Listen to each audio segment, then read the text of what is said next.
A pleasure to be all at last, and here we are. About a month ago, I talked a little bit about the Burger King Whopper Melt, which I feel like was a pretty good sandwich in and of itself.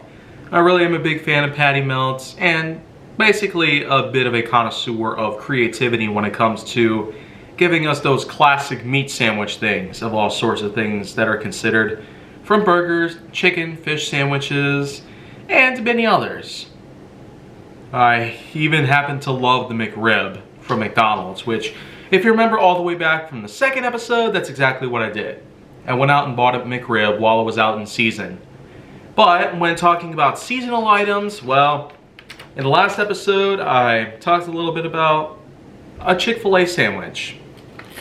But in case you're wondering, it's time to actually have this exact sandwich out and about.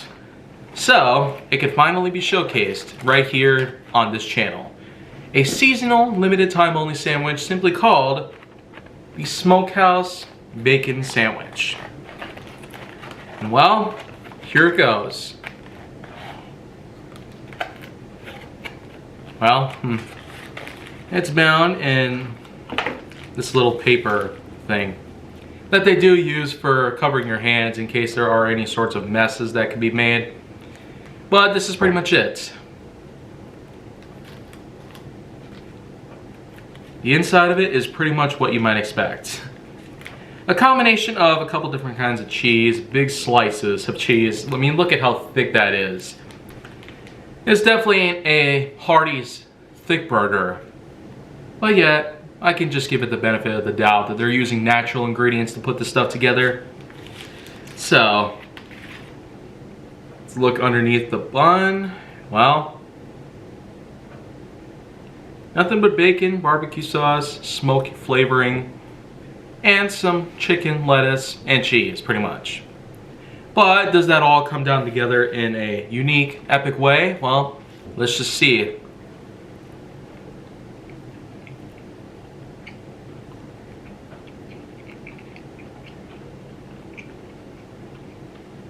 Wow.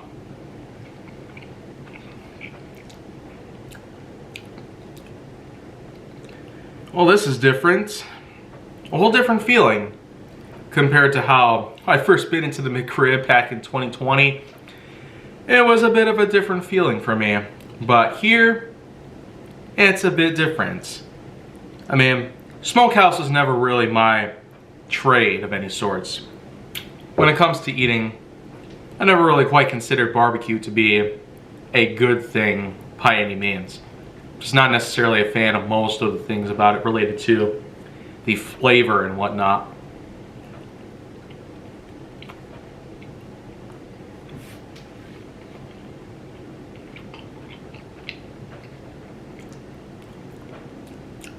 It does taste a little funny at times. And the smell of it's not necessarily helping very much. So, well, okay. This is kind of a bit of a turnaround of things out there. I do try to enjoy things to the best of my ability. From the very start of this whole series where I went to Dairy Queen to try out the A1 Steakhouse burger, I went down to McDonald's, grabbed the McRib, got myself Dunkin' Donuts egg omelet bites. I got a whole bunch of different store-bought items out there, and then some, pretty much. But looking at Chick-Fil-A, they do have some great items out there. Lots of great tastes out there.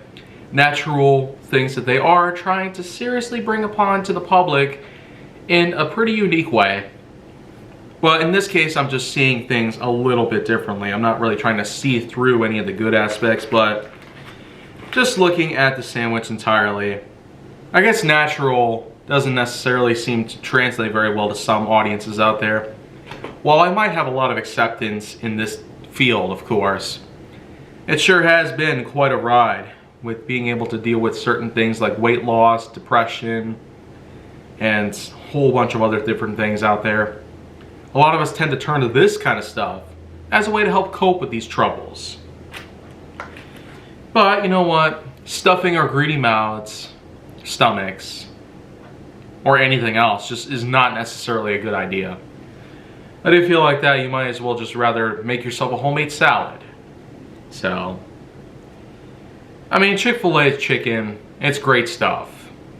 But I'm not necessarily here to make extreme claims about certain things that would guarantee that my channel gets taken down for violating community guidelines. So, this is just me, my honesty, simply kicking in. Well, one less bite for science.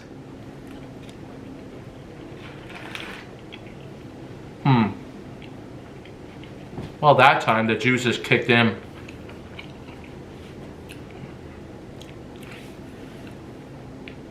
Sure is juicy, I can tell you that. Going fresh is simply better than going frozen or going artificial. But you know what though, I'm not really gonna go too far on that whole thing.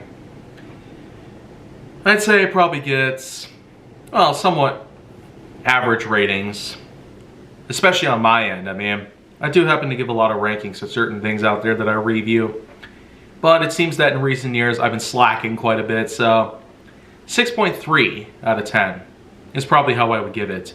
And in case you're wondering from the Whopper melt that I basically had as well, then 7.7. That's probably as far as I'm going to go with this. So that's just going to be it I'll offer for today. But I will be back with some more things out there, especially store-bought items, because a lot of them have just shown up here. And I'm pretty glad that I was able to get my hands on some of them before they completely went away for good. And so if you want to see more go down on my channel, then make sure that you like, subscribe, comment, follow me on social media, and stay on the Hollywood side.